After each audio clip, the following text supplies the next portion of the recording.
Dans le calme de son petit appartement, Jessica, une étudiante en dernière année de psychologie, était plongée dans des livres et des notes éparpillées sur son bureau. Son attention était entièrement concentrée sur sa thèse, une étude approfondie sur l'impact de l'environnement familial sur le développement de l'enfant.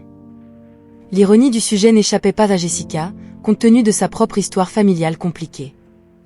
Le silence fut soudainement interrompu par les vibrations insistantes de son téléphone. En voyant le nom de Geneviève s'afficher à l'écran, sa grand-mère avec qui elle entretenait une relation distante et tendue, Jessica hésita. En prenant une grande respiration, elle décrocha, se préparant à une nouvelle demande de celle qui était connue dans la famille pour son tempérament difficile et sa capacité à trouver des problèmes là où il n'y en avait pas. Jessica, ma chère, j'ai besoin de toi, commença Geneviève, sa voix portant une note d'urgence inhabituelle. Je ne vais pas bien. Je suis malade, vraiment malade cette fois. Jessica soupira, sentant le poids de la responsabilité. Grand-mère, j'ai beaucoup de travail à l'université. Ce n'est pas le bon moment. S'il te plaît, interrompit Geneviève, sa voix vacillant légèrement, ce qui était rare. Tu sais que tes parents et moi, eh bien, les choses ne vont pas bien entre nous. Tu es la seule à qui je peux demander de l'aide. Malgré tous les ressentiments et les manipulations passées, Jessica ressentit une tiraille au fond de son cœur.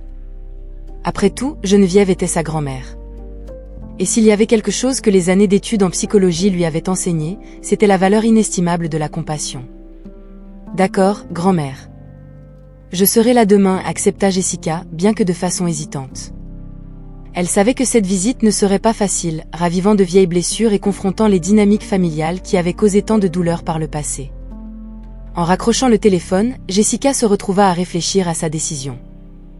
Elle savait que cette visite ouvrirait la porte à des tensions depuis longtemps enfouies, y compris le douloureux divorce de ses parents, une histoire dans laquelle Geneviève avait joué un rôle non négligeable. Le voyage jusqu'à la maison de sa grand-mère ne serait pas seulement un déplacement physique, mais aussi une plongée dans les profondeurs agitées de sa propre histoire familiale. Avec détermination, Jessica commença à ranger ses affaires d'études, déterminée à ne pas laisser cette visite imprévue dérailler ses plans académiques. Elle affronterait le passé, oui, mais à sa manière, armée de l'empathie et de la compréhension que ces années d'études lui avaient apportées. C'était une opportunité, peut-être, non seulement d'aider sa grand-mère, mais aussi de guérir de vieilles blessures et de mieux comprendre les complexités de l'environnement familial qui influençait tant son domaine d'études. Alors que Jessica se préparait pour la visite, elle ne pouvait s'empêcher de se demander ce qui l'attendait. Serait-ce une chance de réconciliation, ou juste un autre chapitre dans la longue série de désaccords familiaux ? Seul le temps le dirait, mais Jessica était déterminée à affronter ce qui viendrait avec courage et ouverture, prête à dévoiler les secrets cachés dans les ombres du passé de sa famille. L'arrivée de Jessica chez sa grand-mère, Geneviève, fut marquée par un mélange de tension et de prudence. La vieille demeure, avec sa façade vieillie par le temps, semblait garder les secrets de nombreuses générations, comme si les murs pouvaient parler des joies et des tragédies qu'ils avaient connues. Geneviève l'accueillit avec un sourire timide, une expression rarement vue sur son visage, qui était habituellement fermé et sévère. Après les salutations initiales et une brève conversation sur la santé de Geneviève, Jessica s'est proposée pour aider aux tâches ménagères, une excuse pour explorer l'environnement qui a tant influencé son enfance. En parcourant les couloirs, les regards des vieilles photographies de famille accrochées au mur semblaient la suivre, chacune racontant une histoire non dite. C'est dans une chambre d'amis peu utilisée, alors que Jessica enlevait une couche de poussière d'une étagère de vieux livres, qu'elle trouva la photographie. L'image décolorée montrait un jeune homme souriant, inconnu, avec une expression ouverte et amicale qui contrastait fortement avec la gravité habituelle des portraits de sa famille. Intriguée, Jessica a apporté la photo à Geneviève, lui demandant l'identité de l'homme. Geneviève, en voyant la photo, laissa échapper un soupir profond, comme si un poids venait de lui être déposé sur les épaules. Elle hésita, un signe clair que le passé qu'elle luttait tant pour garder enfoui était sur le point de refaire surface. « C'est Philippe, commença-t-elle, sa voix tremblante, ton véritable grand-père. » Jessica s'assit, étourdie par la révélation. « Comment ça ? Et qu'en est-il de grand-père Jacques ?» Geneviève secoua la tête, ses yeux fixés sur la photo. Jacques était un homme bon, mais il n'a jamais su la vérité. Philippe et moi nous aimions, mais c'était un amour interdit, condamné par nos familles. Quand j'ai découvert que j'étais enceinte, nous avons été séparés. On m'a forcée à épouser Jacques, et Philippe, il n'a jamais su qu'il avait un fils. Les paroles de Geneviève frappèrent Jessica comme un coup, luttant pour assimiler la complexité des émotions révélées. L'histoire de sa grand-mère, remplie d'amour, de perte et de sacrifice, était une pièce maîtresse manquante dans le puzzle complexe de son propre existence. « Pourquoi ne m'as-tu jamais rien dit ?» demanda Jessica, la curiosité et la douleur entrelacées dans sa voix. Geneviève soupira, une expression de remords traversant son visage. « J'avais peur du jugement, de la honte. Mais surtout, je craignais que la vérité ne puisse détruire le peu de famille qui nous restait. J'avais tort. » La conversation s'étendit dans l'après-midi, Geneviève partageant davantage sur Philippe, sa passion pour la vie, son sourire contagieux et comment, malgré son bref passage dans la vie de Geneviève, il avait laissé une empreinte indélébile. Jessica, quant à elle, partageait ses propres insécurités et défis, créant un lien avec sa grand-mère qu'elle n'aurait jamais cru possible. Au crépuscule, Jessica réfléchissait aux révélations de la journée. La découverte de sa véritable héritage apportait non seulement choc et surprise, mais aussi une compréhension plus profonde des luttes et des choix de sa grand-mère. Pour la première fois, elle ressentait une connexion authentique avec Geneviève, un pont construit sur les secrets et les histoires partagées.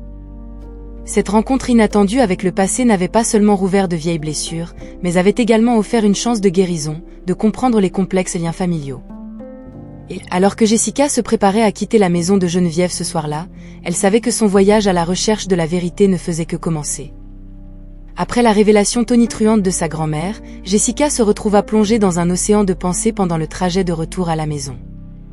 Les mots de Geneviève résonnaient dans son esprit, éclairant des parties sombres du passé que Jessica n'avait jamais pleinement comprises. Et la sombre soupe que les racines de sa famille étaient entrelacées avec des secrets et des silences, mais la vérité sur son grand-père biologique, Philippe, a ouvert une nouvelle dimension de questionnement, surtout sur le divorce de ses parents, Rose et Jacques.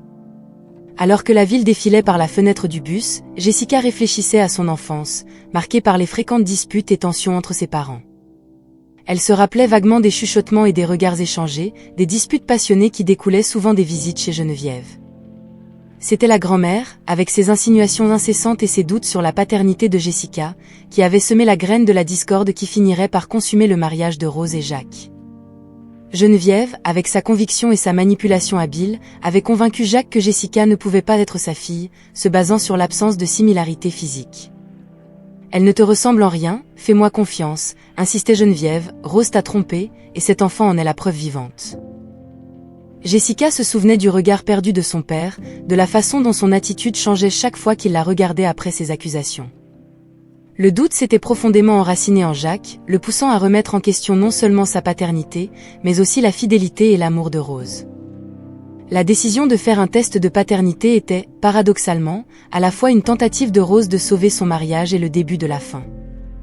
Rose, convaincue de son innocence, croyait que le résultat du test dissiperait tous les doutes et restaurerait la confiance dans leur relation.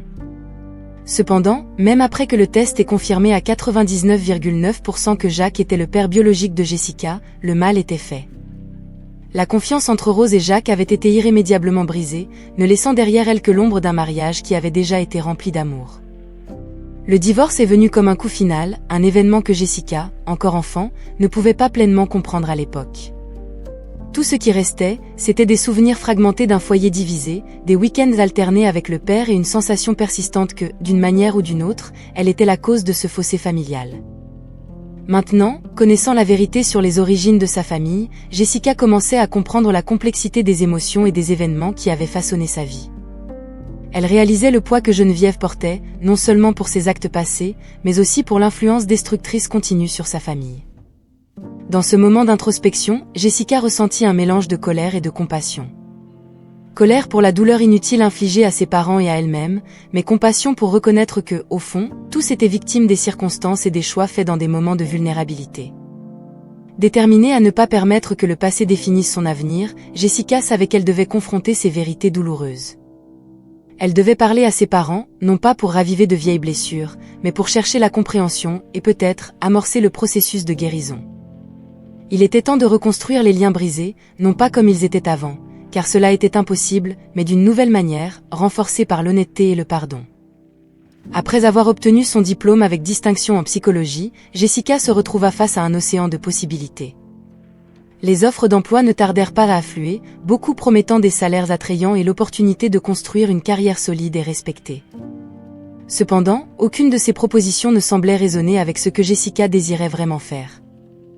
Au fond d'elle-même, elle aspirait à un travail qui lui permettrait de faire une différence tangible dans la vie des gens, surtout des enfants, qu'elle considérait comme les plus vulnérables et méritant compassion et soutien. C'est lors d'une visite à un orphelinat local, dans le cadre d'un projet de son université, que Jessica a trouvé sa véritable vocation. L'orphelinat, dirigé par une douce dame nommée Martha, était un refuge pour les enfants qui avaient perdu leurs parents ou avaient été abandonnés. La première visite de Jessica sur les lieux a été une révélation. L'orphelinat était un bâtiment ancien et usé, avec des murs qui racontaient des histoires de décennies passées. Les installations étaient modestes et avaient clairement besoin de réparation, mais il y avait une atmosphère d'amour et de tendresse qui imprégnait l'endroit, en faisant un vrai foyer pour les enfants qui y vivaient. Martha a partagé avec Jessica les difficultés de maintenir l'orphelinat. Les ressources étaient rares, et l'aide gouvernementale était insuffisante pour couvrir tous les besoins des enfants. Pourtant, Martha et son équipe se consacraient corps et âme à fournir des soins, de l'éducation, et surtout, un sentiment de famille à ces petits êtres qui avaient tant souffert. C'est à ce moment que Jessica a décidé de son avenir. Elle savait qu'elle pourrait faire la différence là-bas, en offrant non seulement ses connaissances académiques en psychologie, mais aussi son temps, son énergie, et surtout, son cœur. Jessica a abordé Martha avec la proposition de travailler à l'orphelinat, non pas comme une employée recherchant une rémunération, mais comme une volontaire déterminée à contribuer de toutes les manières possibles. Au cours des mois suivants, Jessica est devenue une figure constante à l'orphelinat. Elle organisait des activités éducatives et récréatives pour les enfants, offrait un soutien émotionnel et travaillait sans relâche pour collecter des fonds et des ressources. Sous son influence, l'orphelinat a commencé à se transformer. Les murs autrefois délavés se sont animés de couleurs vives avec des fresques peintes par les enfants. Des espaces autrefois sous-utilisés ont été transformés en zones d'études et de loisirs. Cependant, malgré toutes les améliorations, Jessica savait qu'il restait encore beaucoup à faire. L'état précaire du bâtiment était une préoccupation constante, avec des problèmes structurels qui représentaient un risque pour la sécurité des enfants. La détermination de Jessica à faire la différence a trouvé un nouvel objectif. Elle était déterminée à trouver un moyen de rénover complètement l'orphelinat, afin que ceux qui appelaient l'endroit chez eux puissent avoir un environnement sûr, chaleureux et stimulant pour grandir. Ce chapitre de la vie de Jessica n'était pas seulement sur sa décision de travailler dans un orphelinat, c'était une démonstration de sa bonté innée et de sa détermination farouche. Elle avait trouvé sa vocation, non pas dans les couloirs de corporations lucratives, mais dans les sourires et les étreintes des enfants qui avaient trouvé en elle un signe d'espoir. C'était le début d'un voyage qui promettait non seulement de transformer la vie des enfants de l'orphelinat, mais aussi la sienne, de façon que Jessica n'aurait jamais pu imaginer. Un après-midi d'automne, alors que les feuilles peignaient les trottoirs de teintes dorées et que l'air portait une fraîcheur annonçant l'arrivée de l'hiver, Jessica décida de rentrer à pied de l'orphelinat. Elle appréciait ces moments de tranquillité, une pause dans les exigences de son travail bénévole, qui lui permettait de réfléchir aux progrès réalisés et aux défis encore à relever. En marchant, perdue dans ses pensées à propos de l'orphelinat et des enfants qui étaient devenus une partie si essentielle de sa vie, Jessica remarqua une silhouette au loin. Un vieil homme semblait désorienté, regardant autour de lui avec une expression de confusion. Il était mal habillé pour le temps plus froid, tremblant légèrement, une image de vulnérabilité qui éveilla immédiatement la compassion de Jessica. S'approchant avec prudence, Jessica remarqua que l'homme semblait avoir du mal à se tenir debout, s'appuyant sur une vieille canne. Ses yeux parcouraient l'environnement sans vraiment voir, perdu dans un brouillard d'incertitude. « Monsieur, vous allez bien ?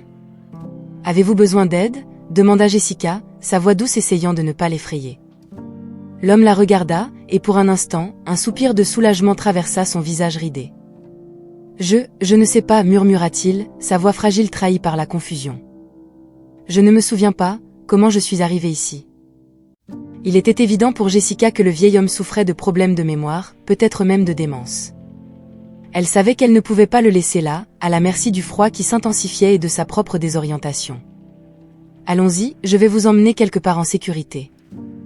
Nous pouvons essayer de découvrir qui vous êtes et comment vous ramener chez vous, » proposa Jessica, passant son bras autour de lui avec précaution pour lui offrir un soutien.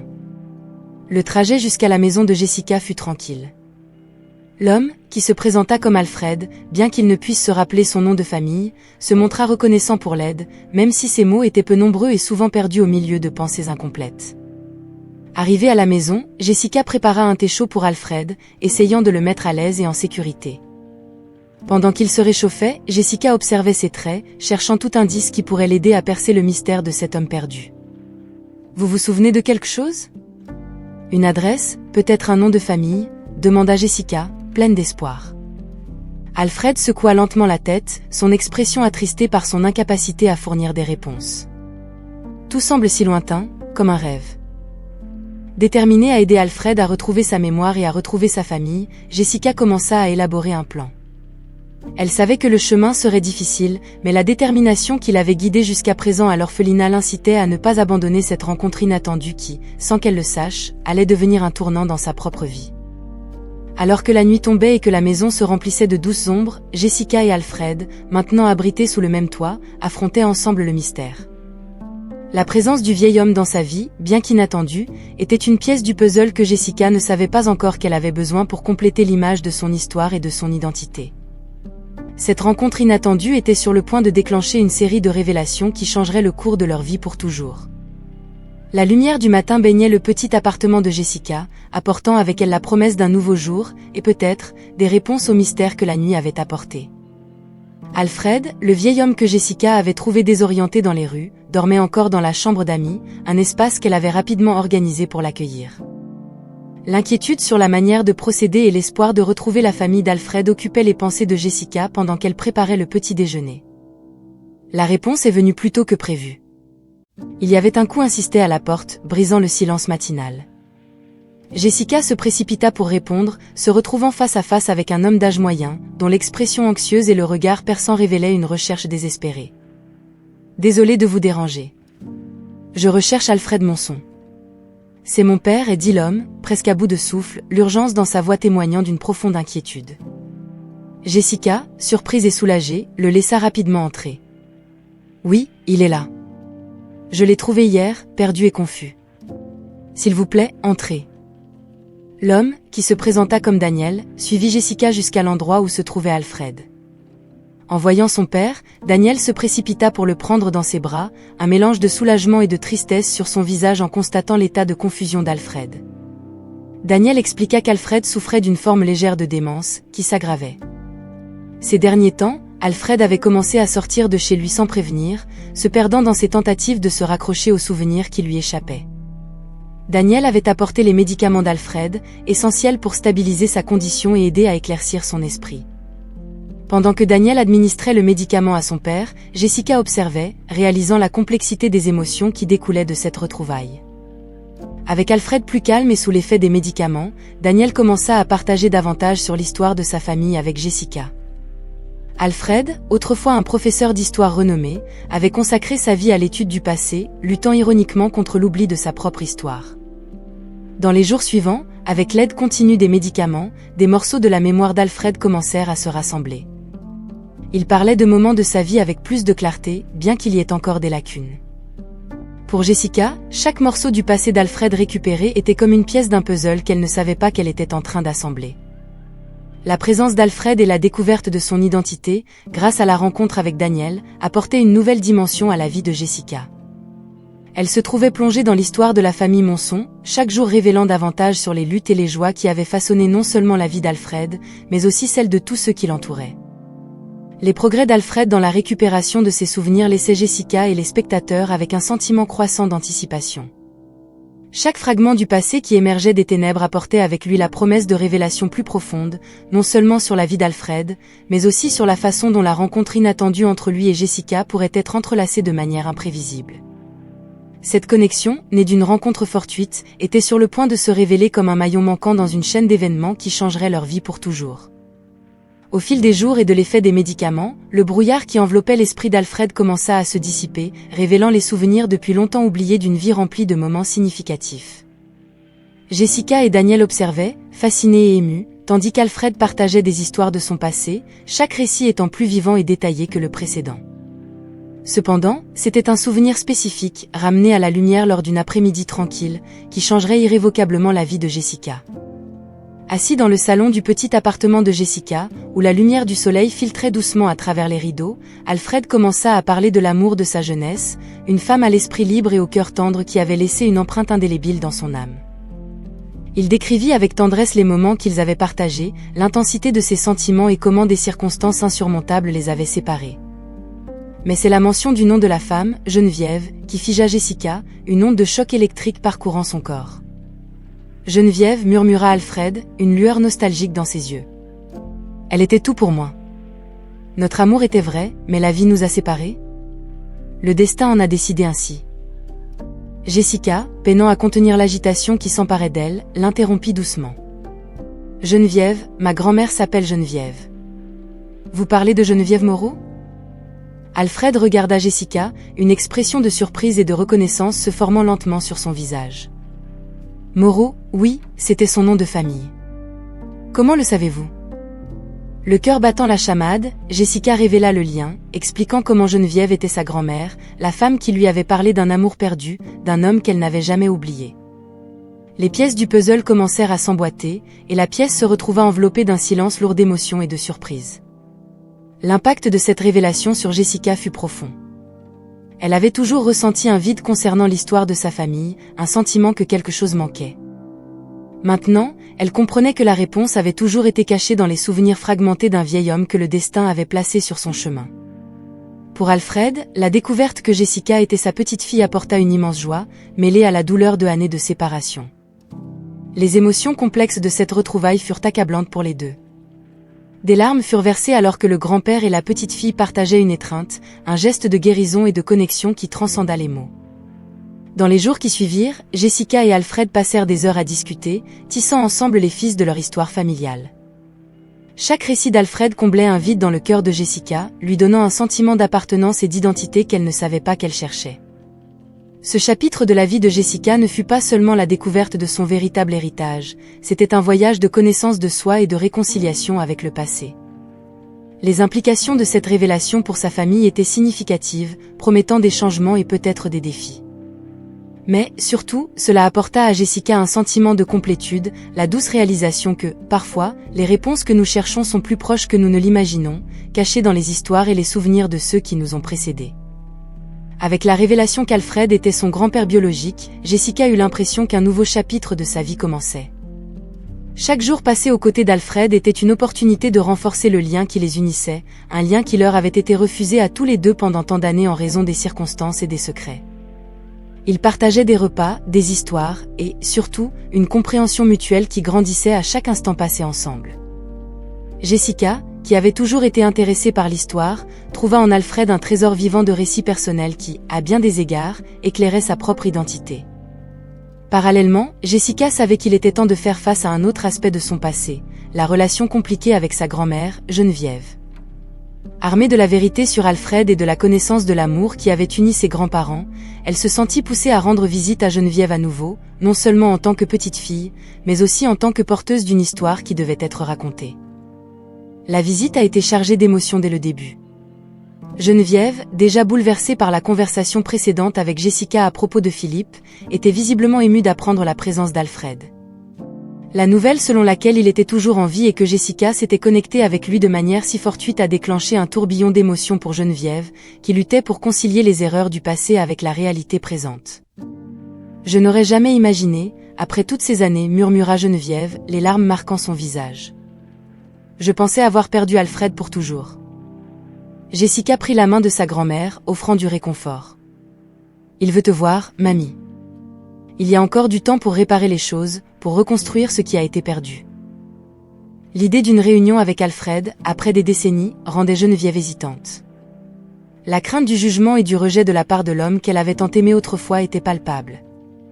Cependant, la possibilité de guérison et de réconciliation, de clore un chapitre long et douloureux de sa vie, était tout aussi tentante. Dans les jours qui ont suivi, Jessica est devenue le pont entre ses grands-parents, facilitant la communication et la rencontre éventuelle entre Alfred et Geneviève. Ce fut un processus délicat, rempli de vulnérabilité et de courage des deux côtés. Jessica observait, avec un mélange d'anxiété et d'espoir, tandis que les deux personnes âgées se reconnectaient, partageant des souvenirs, exprimant des regrets, enfin, se pardonnant mutuellement pour les années de séparation et les malentendus.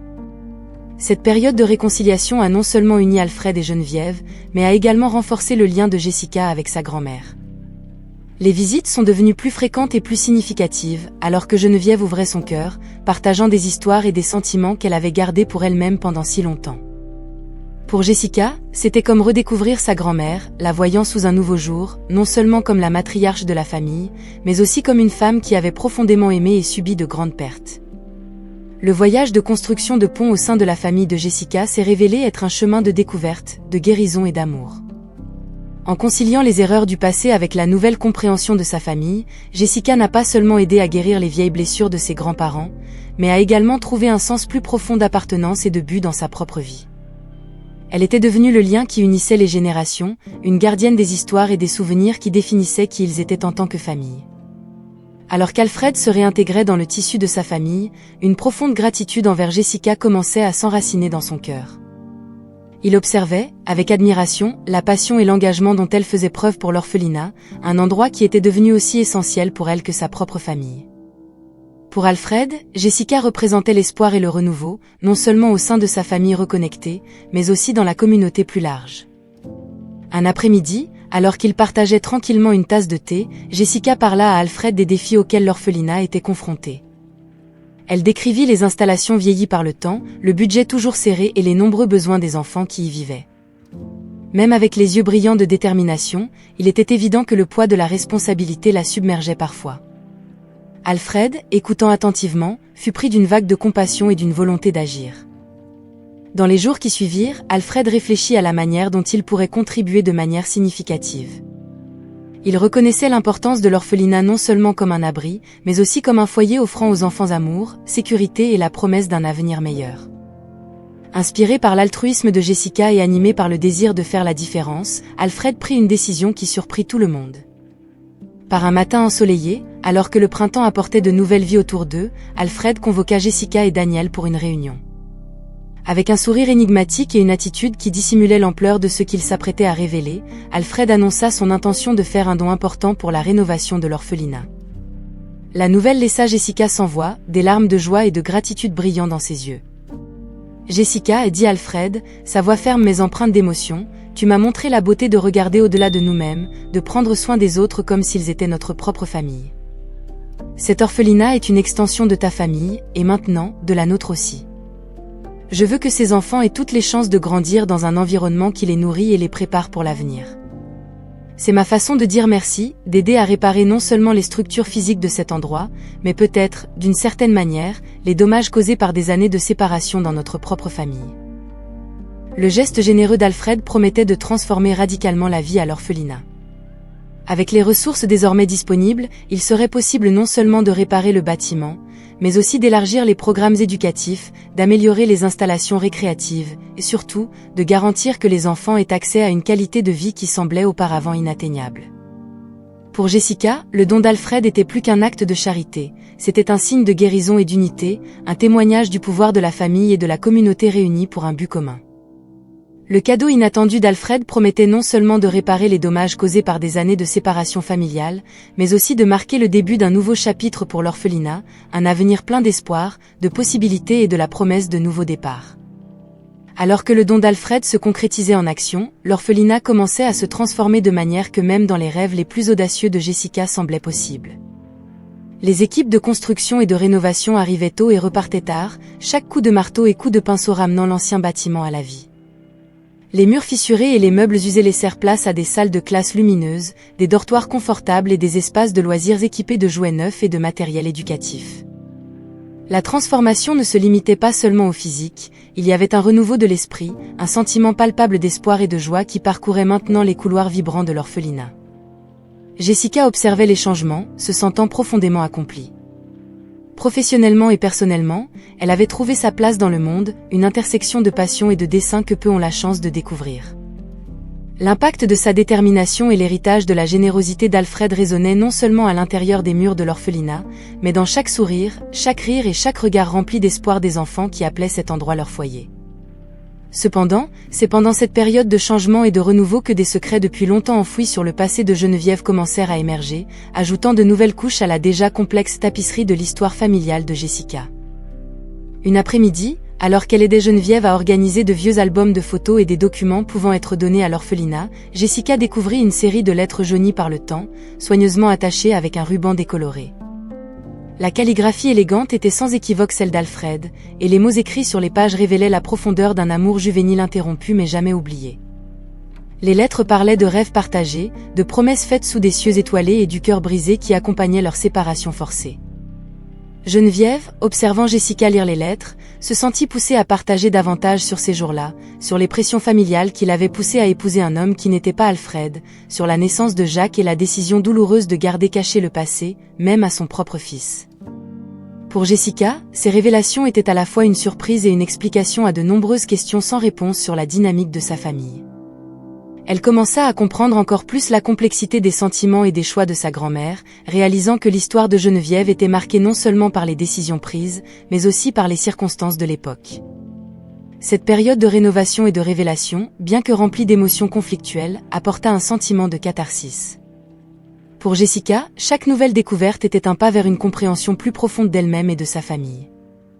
Elle réalisa que, tout comme l'orphelinat était en train d'être rénové, il y avait aussi une opportunité de reconstruire les relations familiales, de guérir les blessures du passé et de regarder vers l'avenir avec un espoir renouvelé. Le parcours de Jessica, marqué par des rebondissements inattendus et des découvertes surprenantes, était devenu un témoignage du pouvoir de l'amour, de la générosité et du pardon. Alors que l'orphelinat fleurissait, transformé par la gentillesse d'Alfred, Jessica trouvait, dans les histoires et les secrets de sa famille, les clés d'une compréhension plus profonde d'où elle venait et où elle était destinée à aller.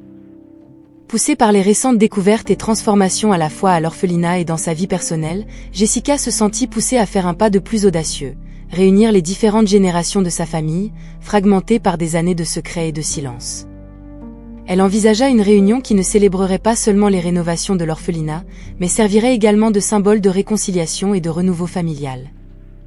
Jessica réalisa que, pour avancer, il était nécessaire de guérir les blessures du passé, un processus qui exigerait du courage, de la vulnérabilité et surtout, du pardon.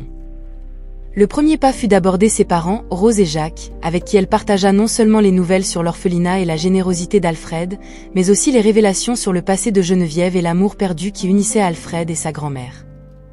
Initialement surpris, Rose et Jacques furent profondément touchés par la détermination de Jessica à renouer les liens familiaux. Malgré les douleurs et les ressentiments passés, ils reconnurent l'importance de l'effort de Jessica et acceptèrent de participer à la réunion, animés par la perspective de réconciliation et la chance de clore des chapitres douloureux de leur vie. La réunion fut soigneusement planifiée par Jessica, qui choisit l'orphelinat rénové comme lieu, un endroit devenu un symbole d'espoir et de renouveau. Elle imagina un environnement chaleureux, où les souvenirs du passé pourraient être partagés avec honnêteté et où l'avenir pourrait être embrassé avec optimisme.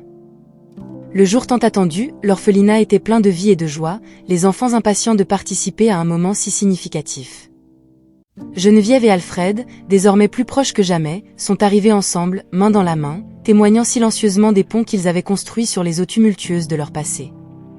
Rose et Jacques, bien que initialement tendus à l'idée de la rencontre, ont été accueillis chaleureusement, dissipant peu à peu les barrières érigées par des années de distance. Le moment le plus touchant est survenu lorsque Jessica a conduit tout le monde dans un cercle, se tenant la main, symbolisant l'union de la famille. D'une voix ferme, elle a exprimé son amour et sa gratitude à chacun, soulignant le pouvoir du pardon et l'importance inestimable de la famille. Jessica a parlé de comment, malgré les failles et les blessures, chaque membre de la famille avait une valeur unique et irremplaçable, et comment ensemble, ils pourraient construire un avenir rempli d'amour et de compréhension. Les paroles de Jessica ont trouvé écho dans les cœurs de tous. Des larmes ont été versées, des sourires partagés et des étreintes échangées, chaque geste étant un pas vers la guérison. Geneviève et Alfred, aux côtés de Rose et Jacques, ont affronté les défis du passé, reconnaissant leurs erreurs, mais célébrant aussi la résilience et l'amour qui, malgré tout, étaient restés intacts.